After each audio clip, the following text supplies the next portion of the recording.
пинҳонтарин ва хафноктарин давлати дунё ба ҳисоб рафта, мардум бо қонунҳои сахтгиронае зиндагӣ мекунанд.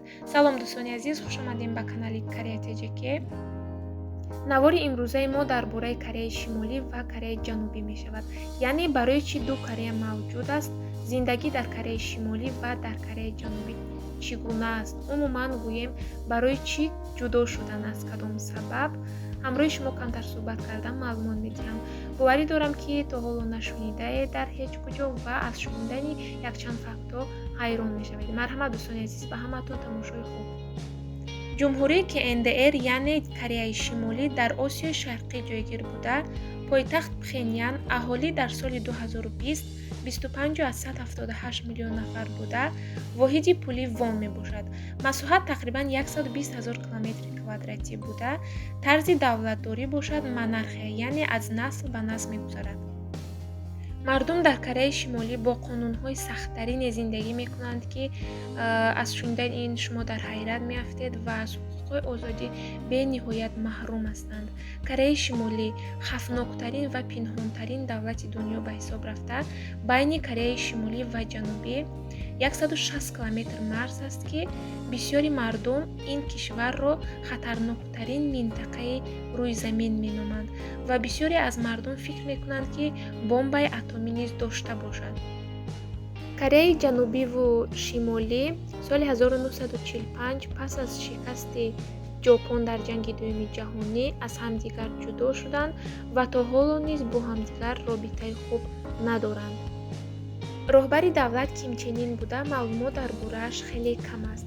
Ким Чен Ин моҳи декабри соли 2011 ҷонишини падараш шуда, то ҳоло давлатро ҳукмронӣ мекунад. аз соли 1948 сар карда, Кореяи Шимолӣ 3 маротиба президент иваз кардааст ва Кореяи Ҷанубӣ бошад ҳамагӣ 12 маротиба. ин диктатори ҷавон ҳеҷ гоҳ ба ягон рӯзноманигоре мусоҳиба намекунад ва дар зиндагиномаи ӯ ҳақиқатҳои аҷибе навишта шудааст. дар бораи зиндагӣ пур аз рози Ким Чен Ин, ин ки ӯ дар куҷо калон шудааст ва дар куҷо зиндагӣ кардааст, маълумоте нест.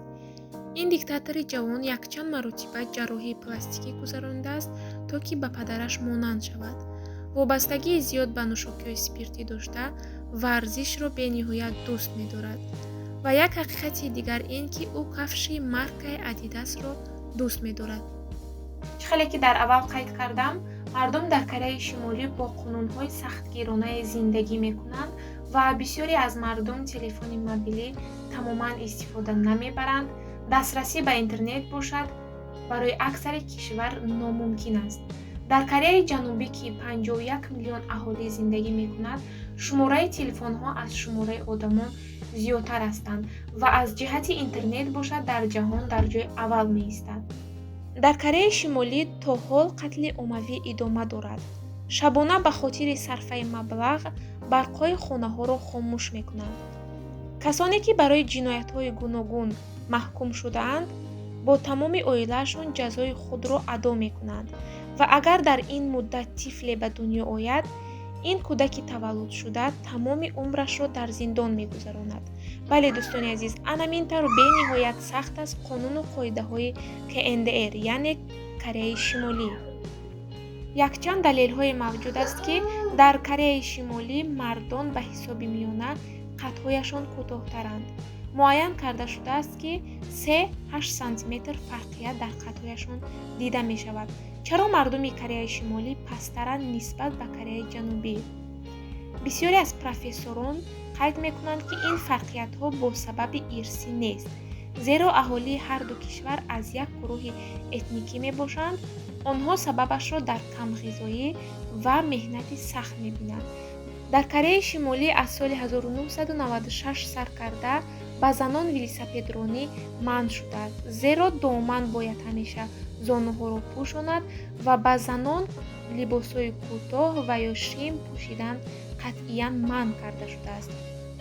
инчунин фақат ба коркунони давлату мақомотҳои ҳарбӣ мошин харидану рондан мумкин асту халос, яъне ба монанди дигар давлатҳои дунё шахсони оддӣ мошин харида рондан наметавонанд. дар Кореяи Шимолӣ 28 намуди прическаи мӯи сар аст, ки аз тарафи давлат муайян карда шудааст ва дигар намудҳои прическа умуман мумкин нест. бале дӯстони азиз, ана ин тавр қоидаву қонунашон ғайриоддӣ ва бениҳоят сахтгирона аст. дар телевизионҳояшон бошад ҳама каналҳои хориҷӣ маҳкам карда шудааст, танҳо 1-2-3 каналҳои худди ҳамон Кореяи Шимолӣ ҳасту халос. Интернет бошад дар зери назорати давлат қарор дорад, ҳар касе ки дилаш хоҳад наметавонад интернетро истифода барад. Кореяи Шимолӣ аз ҷиҳати иқтисодиёту технология паст аст ва танҳо аз ҷиҳати истеҳсоли силоҳ дар ҷаҳон пешрафта аст.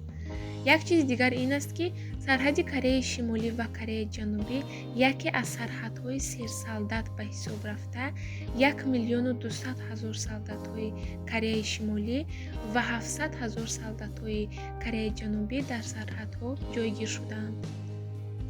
ин буд дӯстони азиз якчанд маълумот дар бораи Кореяи Шимолӣ.